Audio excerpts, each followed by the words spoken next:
Bom, pessoal, cefaleia, né? Meu nome é Diego, eu fui, como as meninas já falaram, membro da LAN, né? Sou médico neurologista. E antes de começar, eu queria falar um pouquinho sobre a importância da liga, né? Assim, na minha vida profissional, né? Sem dúvida, foi determinante, né, para eu escolher a minha formação. Sou muito agradecido ao Dr. Pedro, ao Dr. Jamari, todos os colegas e outros médicos que contribuíram e ainda contribuem com a LAN, né? E estou muito feliz de estar aqui hoje, principalmente para falar desse tema, né? O pessoal já comentou, e assim, dor de cabeça é uma das queixas neurológicas mais frequentes, né? E a gente vai lidar com essa queixa não só quem for neurologista, quem atender ambulatório de especialidade em neurologia, mas o médico geral também. Se a gente falar grosseiramente, dor de cabeça é qualquer incômodo ou desconforto acima do pescoço, né? Mas se a gente pegar a definição da Classificação Internacional de Cefaleias, né, que é o ICHD-3, recomendo esse site para todo mundo, é como se fosse a Bíblia, né? Tem todas as definições de termos, tem os critérios diagnósticos de cefaleia, e ele traz que a cefaleia é uma dor localizada na cabeça, acima dessa linha, né, orbitomeatal e da crista nucal. Dores abaixo dessa linha vão ser chamadas de dor facial. Mas na prática, quando os especialistas se referem à cefaleia, normalmente eles estão falando das duas coisas em conjunto, né? Porque a abordagem é bem semelhante. E a gente vai seguir um roteiro para entender melhor esse tema, né? Essa queixa tão frequente. Vamos falar um pouquinho da relevância desse tema, como é que a gente diferencia essa coisa de cefaleia primária, secundária, que com certeza vocês já ouviram falar, né? E essa diferenciação é muito importante para a gente conduzir essa queixa, tanto no pronto-socorro, tanto no consultório. E ao longo de toda a exposição, a gente vai falar um pouquinho dos princípios de como tratar as principais cefaleias, beleza? Se você faz parte do grupo, né, que responde não a essa pergunta, você é um felizardo, né? Porque, segundo algumas estimativas, até 94% dos homens e 99% das mulheres vão ter dor de cabeça ao longo da vida, né? Para vocês terem uma noção, 3 bilhões de indivíduos no mundo têm ou enxaqueca ou cefaleia do tipo tensão, né? São dados de 2016 que também mostraram que metade dos adultos no último ano tinha se queixado de dor de cabeça. E uma porcentagem não desprezível da população apresenta cefaleia crônica, pessoal. Quando a gente fala de enxaqueca, cefaleia de tensão, que são as cefaleias primárias mais comuns, é aquele paciente que tem pelo menos 15 ou mais episódios de dor por mês, por pelo menos 3 meses. Isso leva a um ciclo vicioso, né? A dor, ela incapacita, né? A pessoa falta o trabalho, a pessoa falta a escola, ou então ela está presente, mas não produz aquilo que deveria ou gostaria, né? Isso leva a uma diminuição de qualidade de vida, né? Os relacionamentos profissionais, relacionamentos pessoais são prejudicados.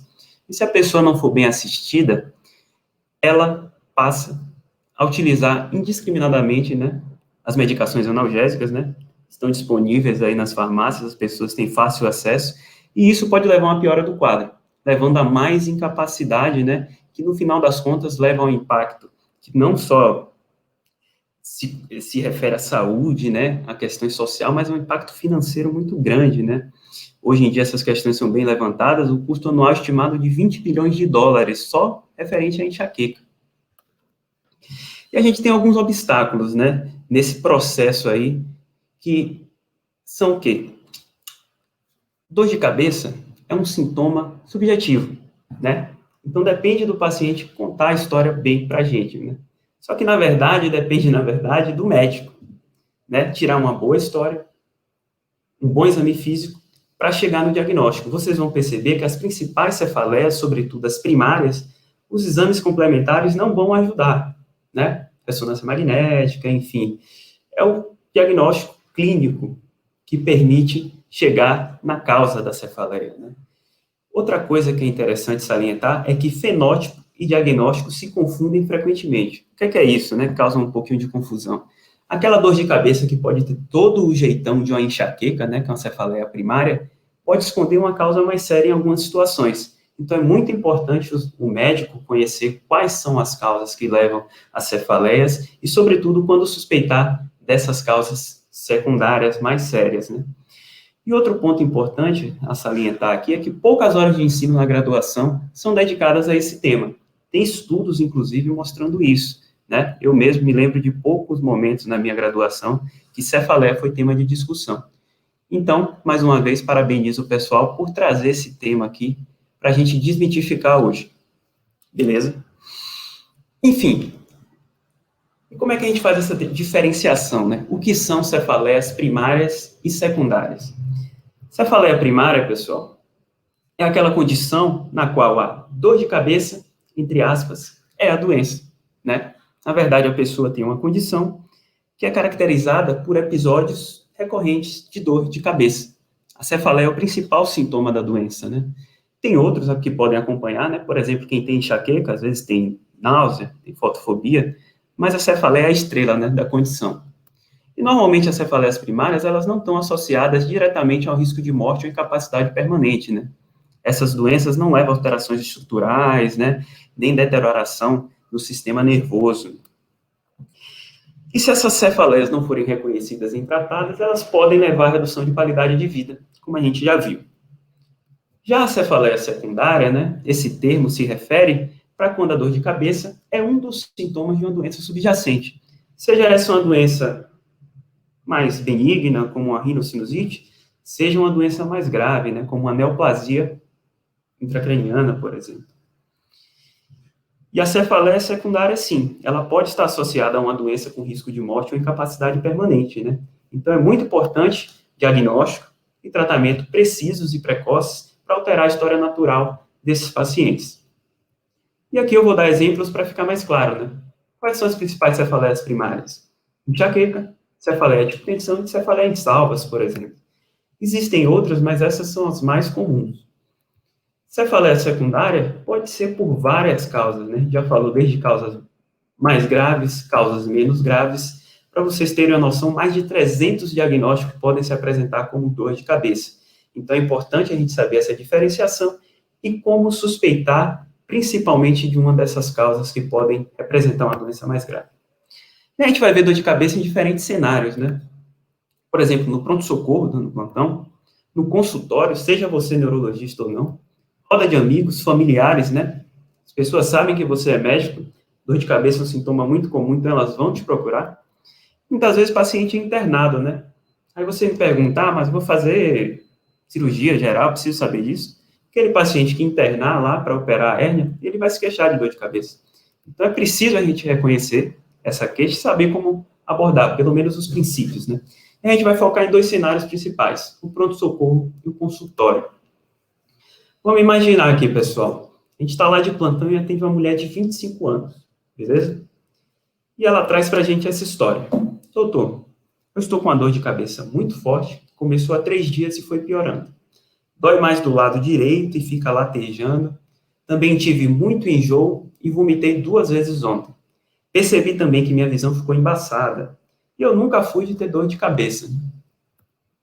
Imediatamente o médico, né, que está atendendo, ele pensa, né, ou deveria pensar, em todas aquelas hipóteses, né, que a gente deu aqui exemplos de algumas delas.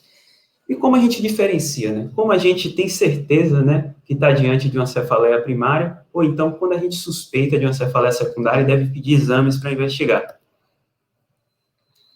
Existem vários fatores, pessoal, que podem ajudar nessa diferenciação, né? Agora, como são tantos fatores, né, que a gente precisa prestar atenção, isso gera muita dúvida. E aqui eu passo para vocês o primeiro princípio dessa diferenciação. A gente tem que buscar sinais de alarme, né? Chamadas red flags, que são sinais, né, referentes à dor de cabeça, ao sintoma em si, e outros achados associados que podem vir acompanhando a dor de cabeça, que vão apontar para causas secundárias, que merecem investigação. E como é que a gente organiza esses sinais de alarme, né? Por exemplo, se o paciente tem dor de cabeça e sinais e sintomas sistêmicos como febre, perda ponderal, o paciente já tem uma neoplasia conhecida, uma infecção sistêmica, né, como tuberculose já conhecida, paciente que tem imunodepressão, né, seja por algum medicamento ou adquirida pelo vírus do HIV, isso é sinal de alarme. Se o paciente tem sinal ou sintoma neurológico, né, alteração do nível de consciência, sinal focal como hemiparesia, queixa visual, crise epiléptica, sinais meníngeos, né? É indício de alguma doença estrutural, alguma doença que está cometendo o sistema nervoso, é indício de cefaleia secundária. Início súbito, pessoal, né? A forma como a dor de cabeça se inicia também é um sinal de alarme importante, a gente vai ver por quê. A idade de apresentação é outra coisa que a gente sempre deve estar alerta, porque as dores de cabeça primárias, elas começam principalmente, né, quando a pessoa é jovem, né, um adulto jovem, né, e uma cefaleia que se inicia no idoso, normalmente, uma causa secundária está por trás. Outra coisa é o padrão temporal, né, como a queixa se distribui ao longo do tempo. E quando a gente encontra esses sinais de alarme, a gente deve pensar nessa cefaleia secundária. E aqui eu vou falar sobre alguns desses sinais de alarme que são mais importantes. E talvez o mais importante deles seja o padrão temporal, né? Vamos imaginar, o paciente que ao longo do tempo, né, ele refere vários episódios de dor, essa dor é aguda, e ela acontece várias vezes ao longo do tempo, né, um padrão de cefaleia aguda recorrente. Essa dor de cabeça, ela preocupa menos, né, tanto o paciente quanto o médico. O paciente já está acostumado, ele tem vários episódios recorrentes de dor de cabeça, né, esse é um exemplo, por exemplo, de como a enxaqueca se apresenta. Outro padrão que é menos preocupante, né, é aquele no qual o paciente, ao longo do tempo, ele tem dor de cabeça, né, isso por muito tempo, cronicamente, né, tem suas flutuações, mas o paciente raramente tem um período livre de dor, né, é aquela cefaleia crônica não progressiva. As cefaleias primárias crônicas, muitas vezes se apresentam dessa forma, né, e como o paciente raramente tem um período livre de dor, isso há muito tempo, ele mesmo já está acostumado com aquela dor, tanto o paciente quanto o médico ficam mais tranquilos. Agora, pessoal, se o paciente tinha um dos outros padrões de dor, ou nunca teve dor de cabeça, e de repente tem uma dor de cabeça aguda, diferente, né? Uma cefaleia aguda emergente, isso deve acender o sinal de alerta. Por quê? Porque isso remete que alguma coisa nova está acontecendo, né? Será que um processo novo, né? Alguma doença intracraniana surgiu? Outro padrão que preocupa é aquele que a cefaleia se inicia, ela persiste ao longo do tempo e vai progressivamente piorando em intensidade e em frequência, né? Sempre vem na cabeça, né? Será que alguma coisa surgiu e está se intensificando, né? Algum processo, né? Sempre vem na cabeça, será que tem algum processo expansivo intracraniano, por exemplo? Esses dois últimos padrões sempre tem que acender o sinal de alerta para uma causa secundária. Os outros dois, normalmente, são causados por cefaleias primárias. Isso é uma regra geral? Não. Mas, normalmente, a gente vai se guiar dessa forma, e quando um padrão de cefaleia primária estiver presente, a gente tem que buscar outros sinais de alarme, né? Como, por exemplo, alterações no exame neurológico. É muito importante a gente buscar alteração do estado mental, sinal focal, né? Esses dois achados normalmente trazem, né, que alguma causa subjacente estrutural pode estar causando dor de cabeça, né?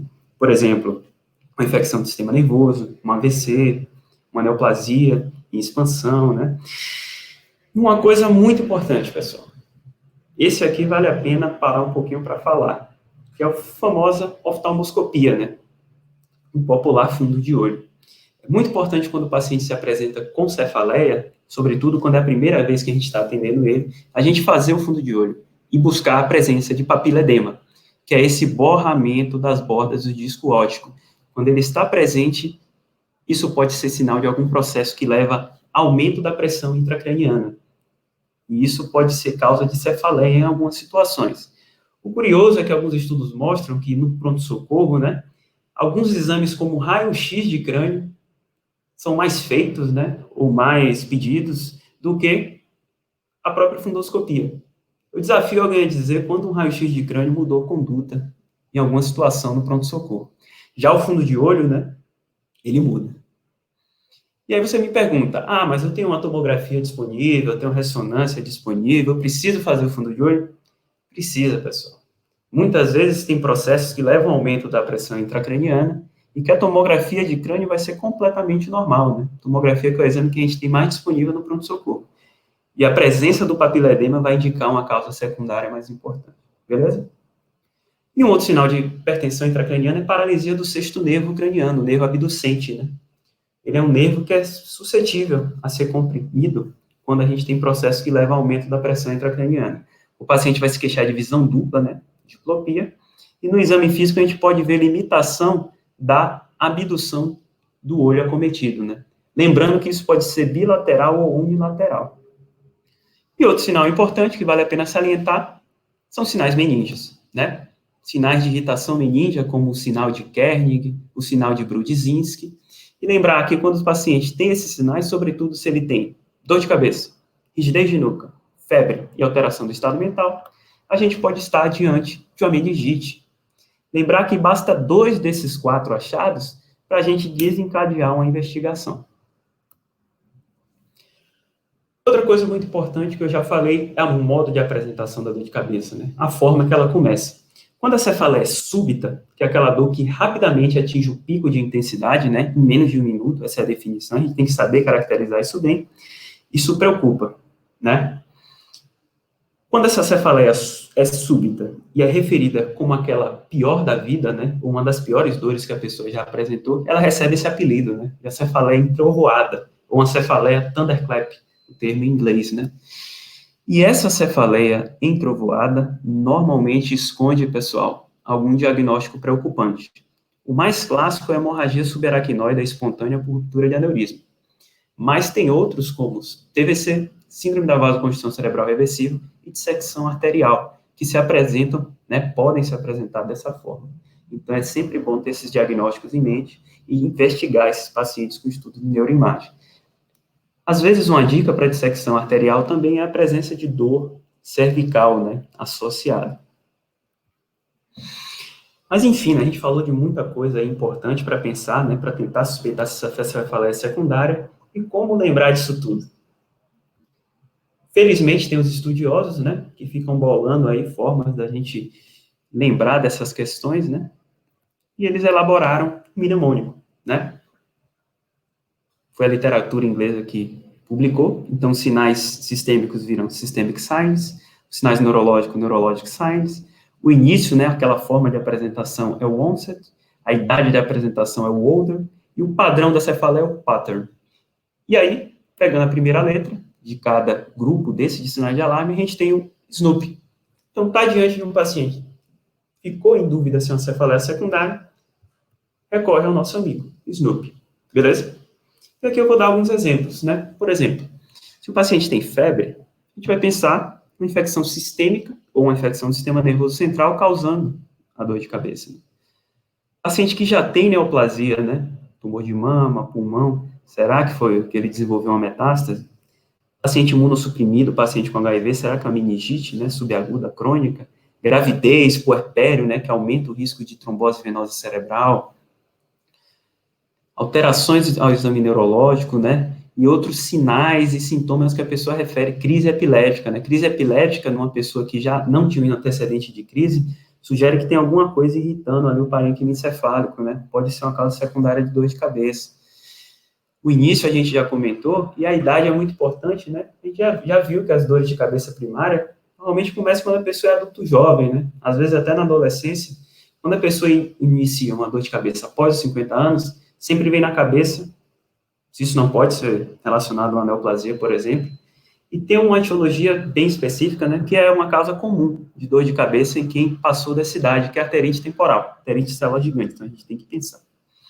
E o P, né, cada vez mais inclui, né, um sinal de alarme aí no P do SNOOP, mas pode ser uma mudança de padrão, uma cefaleia que é postural, né, só acontece quando a pessoa está em pé, ou então quando a pessoa está deitada, cefaleia com papiledema, cefaleia precipitada por valsalvo ao exercício, né, aquela cefaleia entrovoada da hemorragia subaracnoide, às vezes se apresenta nesse contexto.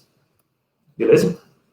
Então, pessoal, lembra do SNOOP e como conduzir uma dor de cabeça no pronto-socorro, né? Voltando ao nosso caso lá. Tem alguns fatores que ajudam na decisão. Uma das coisas que ajudam bastante é ver se o paciente preenche critério para alguma cefaleia primária. A gente vai ver que quando o paciente preenche critério, provavelmente é uma cefaleia primária. Ainda assim, a gente sempre tem que fazer essa pergunta, sempre tem que ter o nosso amigo SNOOP do lado, sempre temos que perguntar se o paciente possui sinais de alarme para uma causa secundária.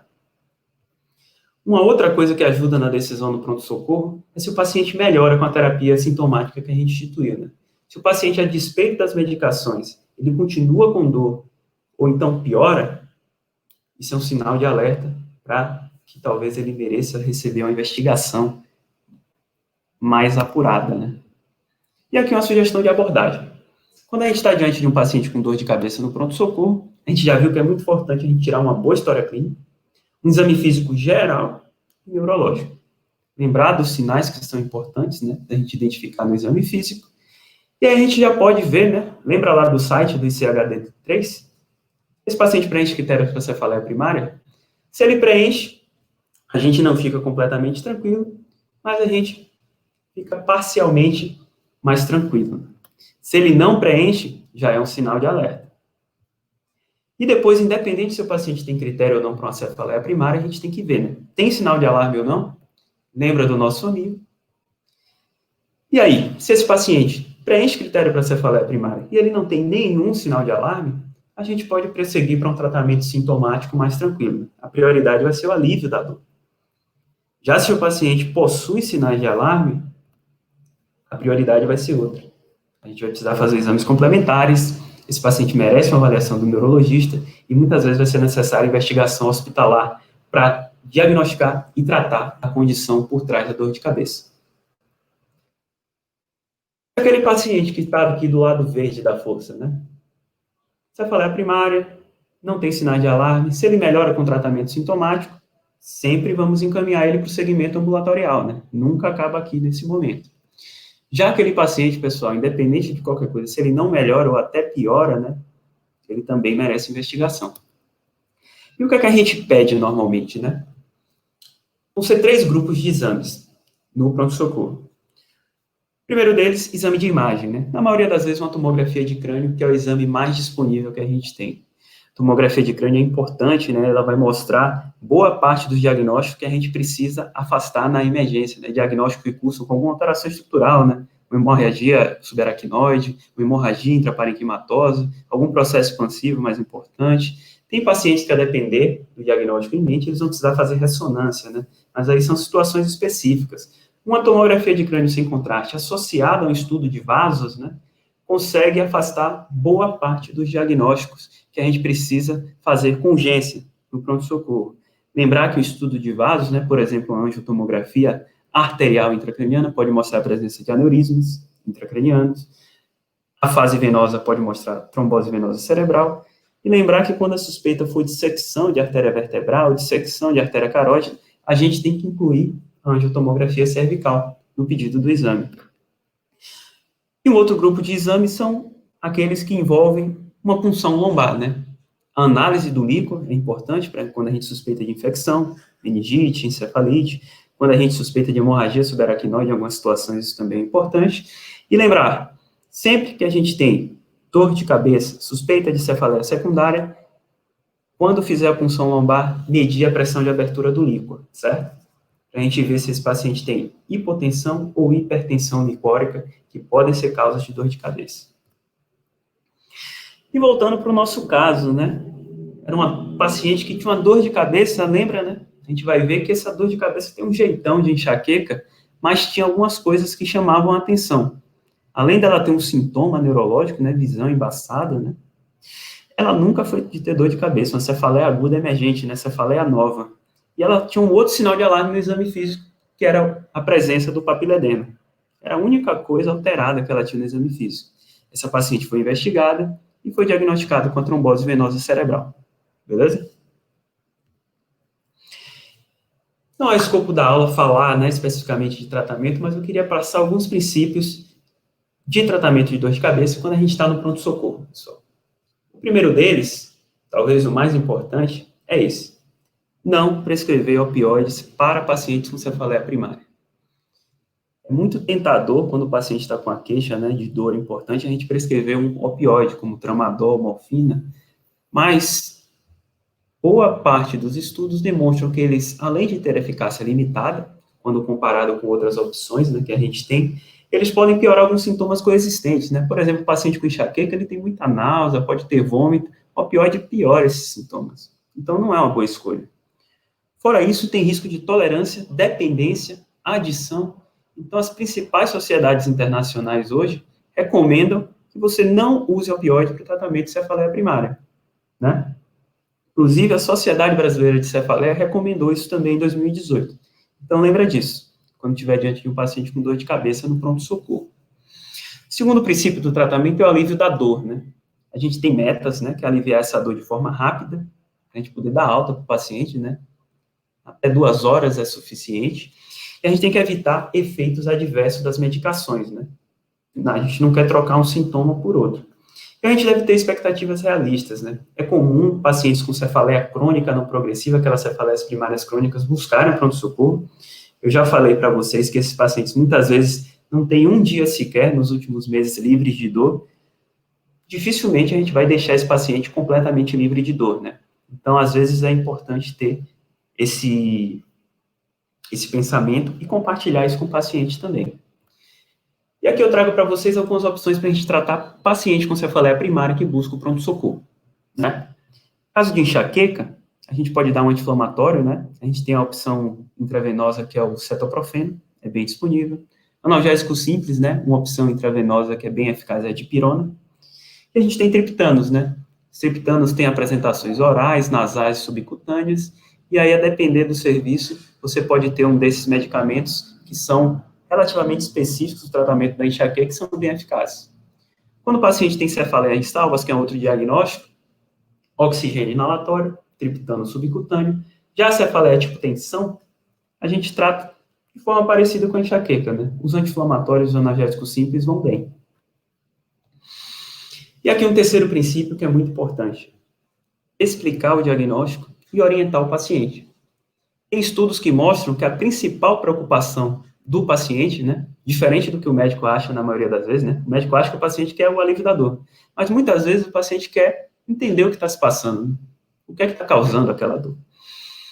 Cefaleia é um sintoma, né, que permeia aí o imaginário popular. Os pacientes muitas vezes sabem que pode estar associado a alguma causa mais grave, e muitas vezes o que ele quer ouvir é que aquela dor de cabeça é primária mesmo, né, que ele pode se tranquilizar e acompanhar com o neurologista. E sempre encaminham o paciente para segmento ambulatorial, pessoal, com o neurologista. Por quê? O paciente que é bem seguido ambulatorialmente e bem tratado, ele procura menos o pronto-socorro, né? Ele fica relativamente assintomático. Isso é bom para o paciente, isso é bom para o sistema de saúde, né? Vamos sair do pronto-socorro agora e entrar num outro cenário, né? Que é o consultório. Vamos imaginar lá, você atende uma mulher com os mesmos 25 anos, ela traz uma história bem parecida. Ó. Estou com uma dor de cabeça forte, que começou há 3 dias e foi piorando. Dói mais do lado direito, fica latejando, bem parecido. Né? Teve enjoo, vômitos. Só que ela tem essas dores de cabeça, né, essas crises, desde os 18 anos. Agora ela achou que ficou mais frequente, né, não está entendendo o que se passa. E aí, pessoal, quando a gente está no consultório, a gente vai, muitas vezes, né, a maioria absoluta das vezes, se deparar com as principais cefaleias primárias, que são enxaqueca, cefaleia tipo tensão e cefaleia em salvas. Aqui eu já aproveito, né, para quebrar aí um mito, né, principalmente das pessoas leigas, né, elas trocam muito, né, uma dor de cabeça forte elas chamam de enxaqueca. Não, enxaqueca é uma doença cuja dor de cabeça é um dos sintomas, né. E vamos começar falando dela. Por quê? A enxaqueca é a cefaleia primária mais comum no consultório. É a mais prevalente na população? Não. Mas, por causar dores incapacitantes e relativamente frequentes, as pessoas procuram mais o atendimento médico, né? É uma condição que é mais frequente em mulheres, né? Tem um pico de prevalência entre 25 e 55 anos de idade. E é importante notar que metade dos pacientes iniciam sintomas antes dos 20 anos de idade, e é bem raro você ter um paciente iniciando enxaqueca após os 50 anos. Então, um paciente com mais de 50 anos que começou enxaqueca, por mais que ele preencha o critério diagnóstico, deve ser investigado por uma causa secundária. Beleza? Outro aspecto importante que eu gostaria de trazer aqui é a história familiar. A enxaqueca tem um componente genético muito importante. Então, isso ajuda tanto no diagnóstico, né, quanto no segmento desses pacientes, né? A forma que a gente raciocina, né, esse diagnóstico de enxaqueca. Quando a gente está diante de um paciente que a dor de cabeça é unilateral e pulsátil, né? Ela é latejante, ela pulsa como o coração, muitas vezes o paciente fala assim. Ela é intensa, limita as atividades da pessoa, ela tem náuseas e vômitos, né, associados à cefaleia, além de fotofobia e fonofobia, né? A luz incomoda, piora a dor de cabeça, o barulho também. A gente está diante de uma cefaleia, né, uma dor de cabeça com um padrão enxaquecoso, um fenótipo migranoso, né? A gente fala dessa forma, que é aquela dor de cabeça com jeitão de enxaqueca, né? Daquela primeira paciente lá e dessa outra paciente que a gente viu também. Quando as dores são recorrentes e estereotipadas, né? As crises são relativamente parecidas umas com as outras, a gente chega no diagnóstico de enxaqueca. E quantas crises a pessoa precisa ter para a gente chegar nesse diagnóstico? Pelo critério do ICHD-3, 5 episódios. Então, se o paciente tem 5 episódios com as características de enxaqueca, né? A gente vê que a duração é de 4 a 72 horas. Eu não vou focar aqui no critério diagnóstico, né? Porque vocês podem fazer isso, o neurologista faz isso, né? Pensou no diagnóstico, entra lá no site do ICHD-3, né? Tecnologia hoje ajuda a gente, tem um smartphone, a gente pode consultar sempre que precisar. Eu só queria salientar aqui alguns sintomas importantes que ajudam a diferenciar a enxaqueca das outras cefaleias primárias, né? Enxaqueca causa dor que é moderada a grave, a dor da enxaqueca é forte, né? O paciente procura o pronto-socorro por causa da dor da enxaqueca. É uma dor intensa. O paciente tem as atividades habituais limitadas pela dor de cabeça, né, da enxaqueca. E ela é agravada, né? Então, o paciente com enxaqueca é aquele paciente que quer ir para um quarto escuro, ficar descansando, né? Ele quer dormir, o sono às vezes melhora, né? A cefaleia. E esses sintomas são bem marcantes, pessoal. Foto e fonofobia e, sobretudo, náuseas e vômitos. Náusea e vômito é bem característico. Inclusive, tem uma alternativa a esses critérios diagnósticos. Se o paciente, nos últimos 3 meses, a maioria dos episódios de dor de cabeça teve pelo menos 2 desses 3, né? Náusea, fotofobia e a incapacidade de realizar suas atividades por um dia, isso tem um alto valor preditivo positivo, né? Salientando a importância desses sintomas para o diagnóstico. Crise de enxaqueca tem algumas fases, né? A gente sabe que a dor de cabeça, né, ela atinge um pico ali que dura de 4 a 72 horas, né, até 3 dias. Tem alguns sintomas que seguem mais ou menos aí, acompanham a dor de cabeça em intensidade. Essa é a fase da crise, né, do ataque, a fase da cefaleia. Agora, de forma interessante, alguns dias antes, outros sintomas aparecem. A pessoa fica mais fatigada, tem alterações de humor, a pessoa fica com a dificuldade de raciocínio e concentração, bocejos, né? Às vezes, elas desenvolvem compulsão por alguns alimentos, né? Alimentos doces. Essa é uma fase prodrômica que, em alguns pacientes, ela é bem marcada. E a identificação dela, às vezes, pode ajudar, né? No tratamento. Se o paciente identifica bem essa fase, iniciar o tratamento abortivo aí, talvez ele não sofra aquela dor de cabeça incômoda. E esses sintomas tendem a permanecer aí por horas a dias na fase de recuperação, né? Chamado pós-dromo, na literatura inglesa. Cerca de 25% dos pacientes, eles podem ter a chamada aura, que precede a dor de cabeça. A aura são sintomas neurológicos transitórios, de instalação gradual e de duração de até 60 minutos, e são sucedidos pela cefaleia. O mais comum é ter aura visual, né? Os pacientes muitas vezes referem esse fenômeno aqui, né? Que é o espectro de fortificação. As outras auras mais comuns são a sensitiva e a de fala e linguagem, né? Chamado por alguns de aura afásica. Essas são as mais comuns.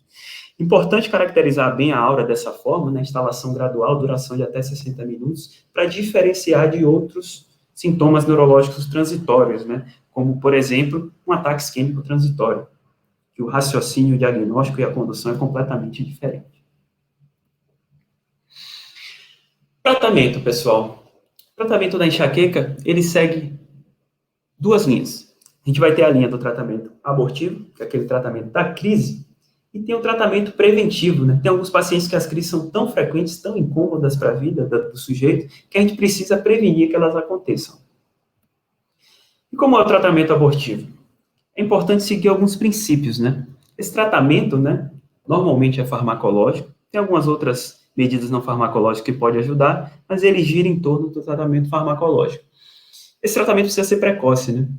Quando a pessoa toma medicação, quando a dor já está muito intensa, pode ser que essa medicação não tenha eficácia. Então, precisa ter um planejamento terapêutico, né, para a pessoa ter essa consciência, né, que o tratamento precisa ser precoce. E para crises mais leves, talvez ela possa usar medicações menos potentes. Para crises mais fortes, talvez valha a pena a introdução de um medicamento mais específico, mais potente, como um triptano. A gente precisa evitar efeitos colaterais indesejados, né, porque muitas vezes a gente começa a tratar, e para aquele paciente o efeito colateral da medicação incomoda mais que o da dor de cabeça. A gente não quer trocar um sintoma por outro mais incomodativo. E a gente precisa salientar para o paciente que o uso de analgésicos em excesso, ele é prejudicial, né? Ele pode tornar a dor de cabeça cada vez mais frequente, a gente vai ver mais à frente. E quais são as classes farmacológicas que a gente pode usar? A gente já viu, né, que a gente pode usar analgésico simples, dipirona, paracetamol, né? Aqui no contexto ambulatorial pode usar via oral. Anti-inflamatórios como cetoprofeno, ibuprofeno, diclofenaco, naproxeno, né? Triptanos, como sumatriptano, naratriptano. Triptanos têm apresentações que são orais, nasais e subcutâneas, e até combinações, né? É muito comum, né? Tem algumas medicações aí com nome fármaco, com nome comercial famoso, que trazem combinações de um analgésico com cafeína e com a substância chamada dihidroergotamina, que é uma medicação mais antiga, que também age, né, na transmissão serotoninética aí, semelhante aos triptanos, mas pelo perfil de efeitos adversos, essas medicações têm sido deixadas de lado hoje em dia. E muitas vezes o paciente que a gente passa o tratamento, ele diz, né, que não melhora, o remédio não faz efeito. A gente tem que ter algumas coisas em mente. Eu trago aqui para vocês porque isso é interessante, né? Muitas vezes o remédio não faz efeito porque a gente dá um remédio por via oral. O paciente tem muita náusea, tem muito vômito, gastroparesia, né? Aquele remédio não chega nem a ser absorvido. Então, a gente pode usar uma via não oral, como triptano nasal, triptano subcutâneo. Uma outra alternativa é tratar efetivamente as náuseas e os vômitos com metoclopramida, né? Ajuda na gastroparesia, ajuda até na dor. Antagonistas dopaminérgicos tendem a ajudar na dor da enxaqueca. E outra coisa é a tomada tardia, né? E a gente viu, né? Se essa tomada for mais precoce, então se aquele paciente reconhece ali o pródromo, às vezes, né? Se o paciente tiver um alto grau de instrução, a gente pode combinar a tomada até nesse momento, né? Para aumentar a eficácia desse tratamento. Agora, pessoal, alguns pacientes, né, independente de qualquer coisa, eles precisam de tratamento preventivo. Eles evoluem para crises que comprometem a qualidade de vida. E esse tratamento preventivo, a gente divide também em não farmacológico, farmacológico e outras terapias que ficam reservadas para casos mais refratários. O tratamento não farmacológico, a gente pode fazer para todo mundo, né? Tanto aquele paciente com enxaqueca que tem dores menos frequentes, para aqueles que têm dores mais frequentes, né, chamada enxaqueca crônica. E ele envolve mudanças de estilo de vida e a identificação de alguns fatores que podem perpetuar a cefaleia, né? Eles fazem com que a pessoa que tem poucos episódios de dor passe a ter episódios cada vez mais frequentes. Em relação ao estilo de vida, manter atividades diárias regulares, tem estudos mostrando que isso ajuda no controle da enxaqueca. Como, por exemplo, horário para dormir e para acordar bem estabelecidos, horário para ter as refeições bem estabelecidos, rotina de trabalho. Atividade física é outra coisa que ajuda, né, aeróbica regular. Manter um diário de cefaleia é uma coisa que a gente não pensa muito, né, quando a gente começa a lidar com cefaleia, mas isso ajuda bastante, porque o paciente, ele vê qual é a frequência dos seus episódios, ele compara essa frequência antes e depois do tratamento, né, das outras medidas que a gente introduziu, ele vê a flutuação ao longo do tempo e consegue identificar gatilhos que podem ser evitados, né. Eu trago aqui alguns que são muito importantes, como bebida alcoólica, para algumas pessoas, períodos prolongados de jejum, sabidamente pode desencadear crise de enxaqueca, privação do sono é péssimo, e em algumas pessoas o uso excessivo de cafeína. E os fatores perpetuantes que eu trago são obesidade, distúrbio do sono, transtorno de humor, uso excessivo de medicações abortivas, tratamento ineficaz das crises, alguns distúrbios odontológicos e a existência de outros tipos de dor, né, que o paciente também possa ter de forma associada, além do uso excessivo de cafeína em algumas pessoas, né. A gente tem que abordar na consulta todos esses fatores e tentar melhorar algumas coisinhas para fazer com que esse paciente tenha cada vez menos crise de enxaqueca. Mas, de uma forma ou de outra, em algumas situações, a gente vai precisar da ajuda de alguma medicação, né, para fazer esse tratamento preventivo. Existem algumas diretrizes, né, falando as situações específicas de quando a gente deve usar esse tratamento farmacológico, né, e aqui eu trago as linhas gerais, pessoal. Resumindo, a gente vai usar tratamento farmacológico quando as crises, elas são intensas ou frequentes ao ponto de afetar a qualidade de vida da pessoa. O próprio paciente, ele deseja, né, fazer um tratamento profilático. E a gente tem que considerar usar a medicação com a maior eficácia e a menor incidência de efeitos colaterais possíveis, né? Não existe uma opção, assim, uma receita de bolo, a gente vai ter que avaliar individualmente as características do paciente para escolher a melhor opção. E aqui eu trago algumas opções de tratamento preventivo na enxaqueca. A gente tem as medicações por nível de evidência e recomendação aí, né, pela Academia Americana de Neurologia, beta-bloqueadores, topiramato, valproato, venlafaxina, amitriptilina. É interessante vocês notarem, nenhum desses fármacos foi desenvolvido para enxaqueca. Eles eram utilizados para as outras condições e descobriu-se que eles diminuíam a frequência das crises de enxaqueca, né? E é por isso que eu saliento aqui esse terceiro quadradinho, né, que são as medicações contra o CGRP, peptídeo relacionado ao gene da calcitonina. Por que eu trago isso, né? Porque eles são a primeira classe farmacológica especialmente desenvolvidos para o tratamento da enxaqueca, né? Foi descoberto que esse peptídeo relacionado ao gene da calcitonina tem um papel importante na fisiopatologia da enxaqueca e, recentemente, surgiram medicações contra esse alvo, né? São ainda bastante caros, mas é um marco, né, no tratamento da enxaqueca. Com o tempo, esse custo vai diminuir e vão se tornar uma classe importante. E tem outras opções, né, pessoal? Aquele paciente que tem contraindicação a tudo, né? Um exemplo são as gestantes. A gente pode usar, por exemplo, vitamina B2, riboflavina. Existe alguma evidência aí que possa ajudar. E tem outras terapias que são reservadas para aqueles pacientes que são refratários, né? Então, quando o paciente não melhora nada, vale a pena a gente caminhar ao especialista. E aqui é o especialista em dor de cabeça, né?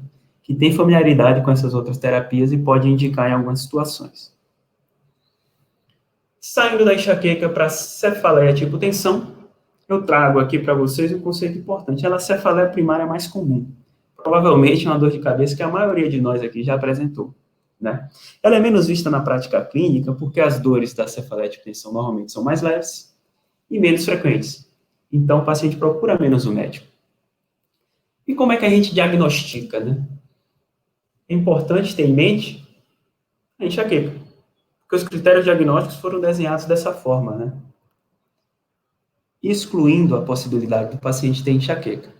Então, enquanto a dor da enxaqueca é unilateral, tipo tensão é mais bilateral, né? Pode ser frontal, pode ser occipital, é mais em aperto e pressão, em posição aquela dor pulsátil da enxaqueca, né? Ela é uma dor leve a moderada, como a gente já falou, e não piora com as atividades habituais do dia a dia, né? Muitas vezes não limita o paciente, não incapacita, ele leva o dia a dia com aquela dor. Pode ter foto ou fonofobia, nunca os dois, e não tem náuseas e vômitos, né? Como a gente já falou mais para frente, ou mais atrás, né? Náusea e vômito é bem característico de enxaqueca, tá bom? E aqui eu trago uma adaptação do critério diagnóstico, né? Porque cefaleia tipo tensão ainda é dividido no tipo episódico e crônico, o tipo episódico entre frequente e infrequente. De uma maneira geral, o paciente precisa ter pelo menos 10 episódios preenchidos esses critérios abaixo. Como a gente pode ver, os critérios basicamente tendem a diferenciar de enxaqueca, e é uma dor que normalmente dura de 30 minutos a 7 dias, né? Como a gente já viu, frequentemente as dores são leves e infrequentes, então analgésico simples e anti-inflamatório é uma boa pedida para tratar as crises, tá certo? E aqui o terceiro tipo de cefaleia primária mais comum que a gente pode encontrar no pronto-socorro, tá? Cefaleia em salvas. Cefaleias em salvas, pessoal, é a representante mais comum de um grupo de cefaleias chamada cefaleias trigêmino-autonômicas. É um grupo de cefaleias primárias. E a cefaleia em salva, especificamente, ela é interessante, né, que é mais comum em homens, né? As outras dores de cabeça primárias mais comuns são mais encontradas em pessoas do sexo feminino. Cefaleia em salvas é caracterizado por uma dor muito forte, pessoal, excruciante, né? Uma dor lancinante, muitas vezes o paciente refere como se tivesse um prego, uma faca penetrando a sua órbita, né? E, normalmente, ela se apresenta, né, em salvas, né? Por isso o nome, né? O paciente tem vários episódios de dor de cabeça, um intervalo curto de tempo, né? Pode ter até 8 episódios por dia. São episódios que, às vezes, acordam o paciente à noite, e ele tem longos períodos livres de dor. O interessante da cefaleia em salvas e que ajuda a pensar no diagnóstico são sinais autonômicos, como, por exemplo, miose, pitose palpebral, edema na pálpebra, eritema conjuntival, lacrimejamento, rinorreia e congestão nasal, né? Do lado da dor de cabeça, né? A dor da cefaleia em salvas, ela é unilateral, tá? Outra coisa que ajuda muito no diagnóstico também, né? Muitas vezes o paciente com cefaleia em salvas, às vezes se confunde um pouco com enxaqueca, né? E, diferentemente do paciente com enxaqueca, né? Que quer ficar tranquilo, descansando num quarto escuro, o paciente com cefaleia em salvas fica muito inquieto, muito agitado. Isso, inclusive, faz parte do critério diagnóstico. E o tratamento das crises é com oxigênio e triptano, subcutâneo. Ah, aí você me pergunta, cefaleia em salvas é uma dor muito excruciante, o paciente precisa de uma medicação analgésica potente, precisa de opioide. Não, pessoal. Mesmo princípio se aplica aqui, tá? Opioide não é tratamento para cefaleias em salvas, né? Primeira linha é essa que a gente comentou. Mais uma vez aqui, a referência do ICHD-3 para vocês revisarem depois com calma o critério diagnóstico. E aqui, uma outra mensagem importante. Sempre que a gente estiver diante de um paciente com cefaleia em salvas, diferentemente da enxaqueca, né? Quando o paciente tem um quadro de enxaqueca, que é clássico e preenche os critérios diagnósticos, a gente não precisa nem pedir exame de imagem. O diagnóstico está feito. A gente vai tranquilizar o paciente e instituir o tratamento. Já a cefaleia em salva, a gente sempre precisa afastar a causa secundária, né? A cefaleia com exame neurológico alterado. Então, muitas etiologias secundárias podem se apresentar com a dor de cabeça com esse jeitão. Então, esses pacientes sempre devem fazer neuroimagem, né? Partindo aí com uma ressonância do encéfalo. Entrando na reta final, eu quero trazer 2 conceitos para vocês a mais. Um deles é o de cefaleia crônica, né? Quando a gente está falando de enxaqueca ou cefaleia do tipo tensão, que a gente acabou de discutir, é aquela situação que o paciente tem 15 ou mais dias por mês de dor de cabeça, por pelo menos 3 meses, né? Uma coisa paradoxal, pessoal, que a gente observa na prática, é que apesar de ser uma situação incapacitante, por algum motivo não sensibiliza tanto o médico, né? Alguns profissionais olham, o paciente já tem dor de cabeça mesmo, maior parte dos dias, há tanto tempo, e muitas vezes não fazem o tratamento ou não encaminham. Mas tem tratamento, sim. Tem medicação que melhora, tem outras terapias que podem melhorar, farmacológicas ou não, e esse paciente deve ser encaminhado para um neurologista, né? Essa condição deve ser manejada por especialista. Então, lembra, quando identificar, na prática, encaminha. E muitas vezes esses pacientes com cefaleia crônica, eles apresentam essa condição, que é uma das grandes vilãs, né, no segmento de pacientes com cefaleias primárias, né? É a cefaleia por uso excessivo de medicações, que é a cefaleia secundária mais comum no consultório, né?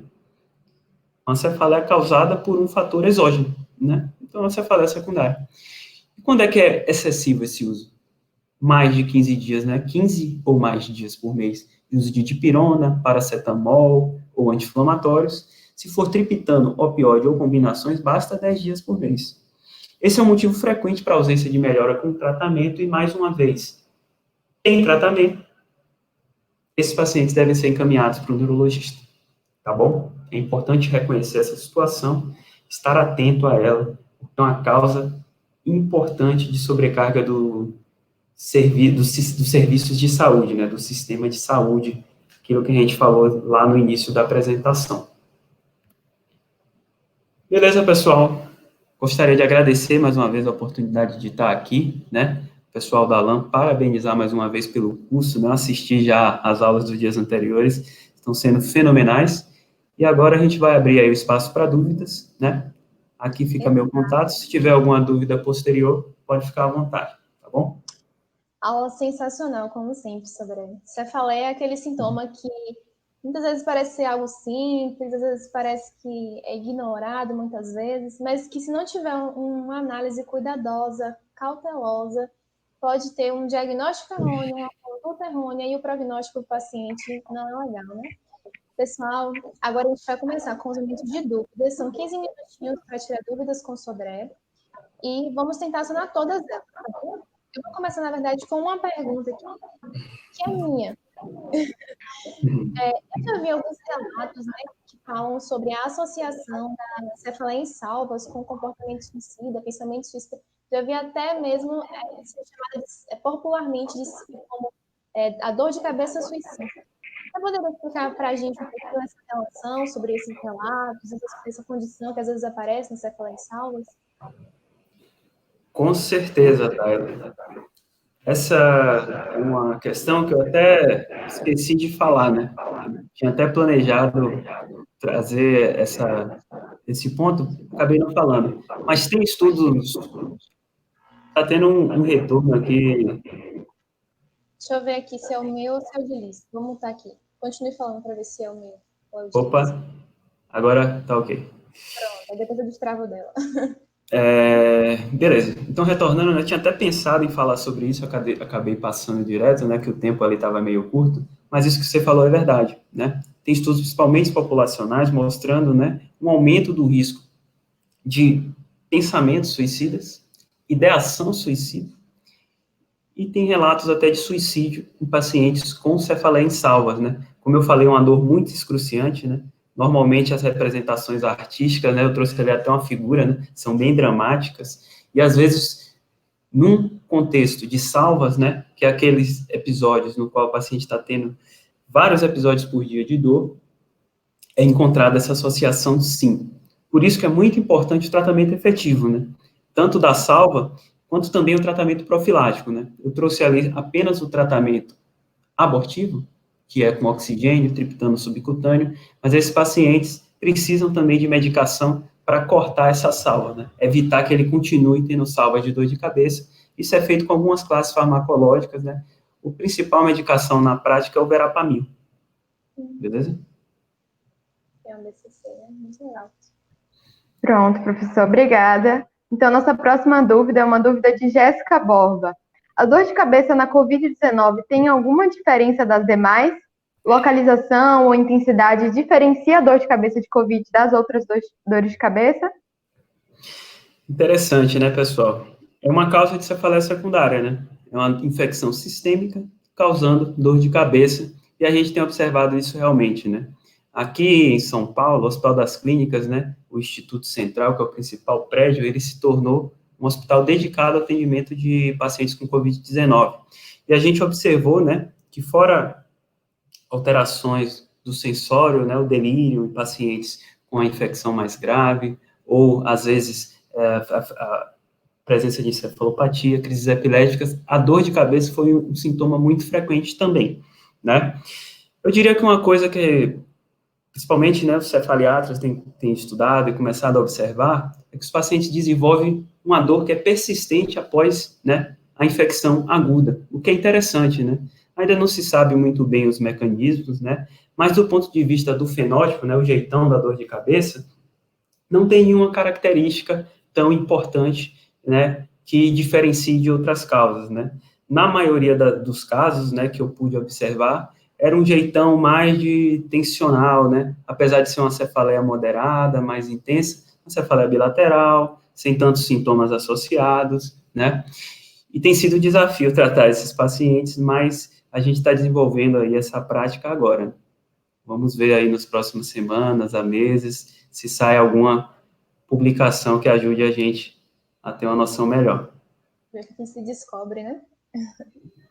A próxima dúvida que a gente tem aqui é uma dúvida de Ana Júlia Ferraz. Ela pergunta o seguinte: você pode dar exemplos de alterações que levam ao aumento da pressão intracraniana, porém não aparecem na tomografia, mas são identificadas com exame de fundo de olho? Excelente pergunta, Ana Júlia, né? Existem algumas condições, né, que levam ao aumento da pressão intracraniana por prejuízo naquele mecanismo de circulação do líquido, né? A gente sabe que o nosso crânio, né, nossa calota craniana, né, é uma caixa fechada, então os componentes estão todos ali, né, um processo de que se houver um aumento, né, de algum dos compartimentos, a pessoa pode ter repercussões. Por exemplo, o aumento do líquido. Algumas situações podem levar a esse aumento de pique sem aparecer na tomografia. Por exemplo, algumas meningites crônicas, né, uma causa específica é a meningite por criptococo em pacientes imunossuprimidos, pode causar um prejuízo na circulação do líquido, né, sobretudo na reabsorção nas granulações aracnoides, causa um aumento da pressão intracraniana, a tomografia de crânio não pode não evidenciar, né, sem contraste, alterações aos nossos olhos, e o fundo de olho vai dar a dica. O paciente pode apresentar papiledema. Outra situação bem frequente é a trombose venosa cerebral. Tomografia sem contraste não tem uma sensibilidade muito boa para identificar TVC. Então, em algumas situações, o paciente pode ser trombose venosa cerebral, pelo prejuízo, né, do fluxo venoso, que é importante para a drenagem do líquido. O paciente pode ter hipertensão intracraniana, que vai ser evidenciada pelo papiledema. E existe uma última situação, que é o chamado pseudotumor cerebral, né? Quando a gente não encontra nenhuma causa associada, a gente chama de hipertensão intracraniana idiopática. Nesses casos, a tomografia de crânio é normal, e é o fundo de olho que dá a dica. E a principal queixa desses pacientes, além de dor de cabeça, é queixa visual, justamente por conta do papiledema, né? O papiledema prejudica o nervo óptico. Se a gente lembrar, a papila, né, é bem o iniciozinho ali da formação do nervo óptico. Então, essas são as três principais, né, considerações que a gente precisa ter em mente aí quando a gente faz o fundo de olho, né? Excelente, professor, obrigada. Mais uma dúvida aqui da Joyce Vieira. Ela pergunta se alguns pacientes que eles informam ter hipertensão, se isso é a causa das dores de cabeça. Existe uma correlação documentada entre a cefaleia e a hipertensão? Excelente pergunta, Joyce. Isso é um assunto bem controverso até hoje, né? Eu já li diversas coisas sobre isso, eu sempre ficava, né, ainda fico inculcado com esse tema quando estava dando plantão no pronto-socorro. O que é que tem de consenso, assim, hoje em dia, né? A gente sabe, né, hipertensão arterial é muito comum, e é muito comum a gente encontrar pacientes na prática que têm níveis elevadíssimos de pressão arterial, né, 170, 180 de sistólica, e estarem completamente assintomáticos. Essa situação a gente pode observar na prática, e isso é documentado. Por outro lado,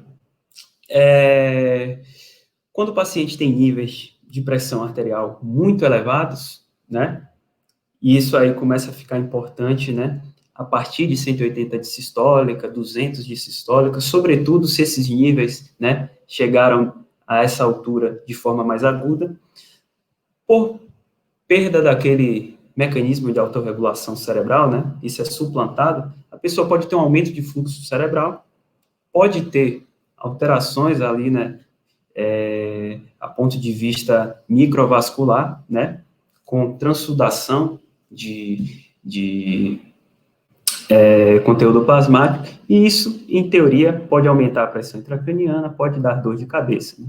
Uma situação associada a isso é a síndrome da encefalopatia posterior reversível, né? Só que, normalmente, o paciente vai ter outros sintomas, né? Queixa visual, crise epilética, encefalopatia.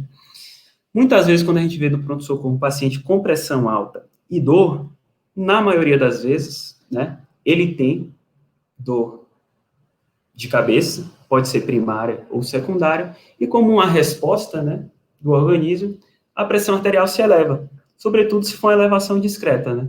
Acho que a mensagem é a seguinte, né, hipertensão pode causar dor de cabeça isoladamente? Pode. Normalmente, quando os níveis são muito elevados, e o mais importante é quando você encontrar um paciente com dor de cabeça, um nível muito elevado de pressão, suspeita de alguma emergência hipertensiva, né? Faz um bom exame neurológico, lembra das emergências hipertensivas que cursam com alterações neurológicas, né? AVC isquêmico, AVC hemorrágico, né? E lembra aí da encefalopatia posterior reversível. Muito bom. A próxima pergunta, Diego, é a de Paulo Melo. Ele pergunta o seguinte: como conduzir um caso de primeiro episódio de enxaqueca? Digo em relação à investigação, já que o padrão é de uma cefaleia aguda, podendo apresentar inclusive sintomas neurológicos focais. Boa pergunta, Paulo. Né? Via de regra, toda cefaleia aguda emergente, né? E aí o primeiro episódio de enxaqueca vai se enquadrar nessa situação, merece investigação, né? Agora, se a gente encontra o paciente no consultório, ele diz que teve um episódio de dor de cabeça, ele melhorou completamente, ele tem um exame neurológico completamente normal, você pode, né, considerar, em alguns casos, né, se você tiver, sobretudo, a oportunidade de um segmento regular e precoce, tratar como enxaqueca, né? Mas, via de regra, todo episódio de dor de cabeça, a gente tem que considerar uma investigação.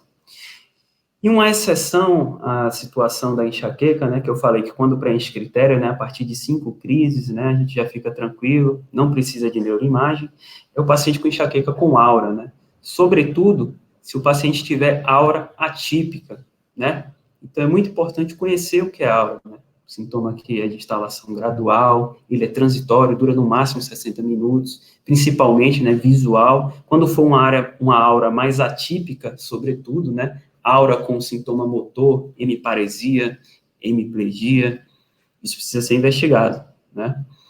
Então, eu acho que é nessa linha. Muito bom. Certo. Agora nós temos a nossa próxima dúvida, é de Ingrid. Ela pergunta quais as possíveis consequências de um indivíduo quando ele toma, desde a infância até a fase adulta, um medicamento controlado para a cefaleia crônica. Boa pergunta também, Ingrid. Assim, isso depende muito do tipo de cefaleia crônica, tá? Que vai determinar qual é o tipo de medicação que a pessoa usa, né?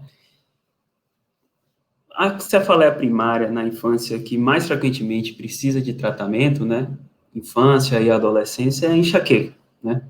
E as opções que a gente tem de tratamento são, né, mais disponíveis: topiramato, ácido valproico, amitriptilina, né? E aí cada medicação dessa vai ter o seu perfil de efeitos, né, a longo prazo e a curto prazo. Por exemplo, amitriptilina, a gente tem que observar, né, quando a pessoa vai usar a longo prazo, doses maiores, se a pessoa tem um eletrocardiograma ok, né? É medicação que às vezes se associa, né, a algum distúrbio de ritmo cardíaco. Outra coisa é ganho de peso, né? Em algumas situações a amitriptilina pode causar. Topiramato é uma medicação que tem uma incidência muito alta, né, de queixa aí dos pacientes que utilizam cronicamente, de sintomas cognitivos. É uma medicação que quando a pessoa usa, muitas vezes ela refere, né, a cabeça não está funcionando bem, dificuldade de encontrar as palavras, dificuldade de concentração e raciocínio. Então, esse é o principal motivo de descontinuação do topiramato. O valproato, talvez a principal coisa, né, é a gente lembrar que enxaqueca é mais comum em mulher jovem está em idade fértil. E o valproato é uma medicação sabidamente teratogênica. Então, lembra de não considerar o uso de valproato nessas pacientes, né? Em relação aos beta-bloqueadores, né, lembrar que quando a pessoa tem asma, não é uma medicação para se utilizar, asma, DPOC, né? Ou então quando a pessoa tem alguma intolerância por conta da hipotensão que essas medicações podem causar, né? Então, no final das contas, a gente tem que usar uma medicação que se adeque melhor ao perfil daquela pessoa. Muito bom. Vamos agora para a última pergunta. Temos muitas outras, mas o tempo não vai dar, galera. E é a pergunta de a Cauana Roberta. Apenas a enxaqueca tem aura e pontos luminosos na visão durante a fase?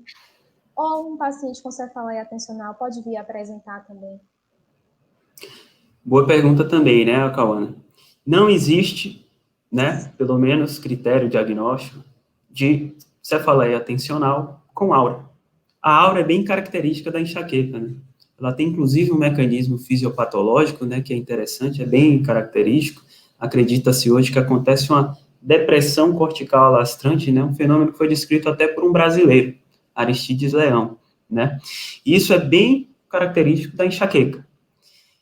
Só que você me pergunta, né, eu já vi pessoas com dor de cabeça bilateral, uma dor que é mais moderada, sem fotofonofobia, sem náusea ou vômito, que tinha aura, né?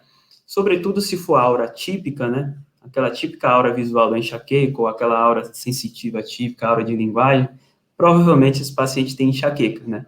Porque aqueles critérios diagnósticos mostram o que é mais frequente, né? Mas muitas vezes, o paciente com enxaqueca pode ter uma dor que se caracteriza como cefaleia tensional, e se o médico pergunta, né? Lembra aí, os episódios que você teve dor de cabeça, teve algum que você teve enjoo, vômito? Eles limitam, né? Seu dia a dia, você precisa ficar descansando, você falta o trabalho, você falta a escola, né? A luz, o barulho incomodam bastante. No final das contas, aquela dor de cabeça que parecia tensional, você termina caracterizando como uma enxaqueca. Muito bom. Se a gente tivesse uma noite toda para tirar todas as dúvidas, mas não temos. Doutor Diego, queria agradecer em nome da ALAN a sua presença aqui. Para nós é uma honra, mais uma vez, você estar presente conosco. Você que faz parte da nossa família ALAN, é um eterno membro LAN e que inspira a gente a buscar novos horizontes, a melhorar cada vez mais e fazer o melhor pelo principal, o nosso paciente, né? Muito obrigada mesmo por estar aqui com a gente. Obrigado, Tayla, obrigado, Alice, obrigado a todos os ligantes atuais da LAN. É uma honra para mim, na verdade, né, estar aqui. Agradeço muito a oportunidade, né, de estar aqui falando e espero que vocês tenham gostado, né. Qualquer dúvida, deixei meu contato, né, ou então procurem aí o pessoal. A gente está sempre aberto aí para poder ajudar.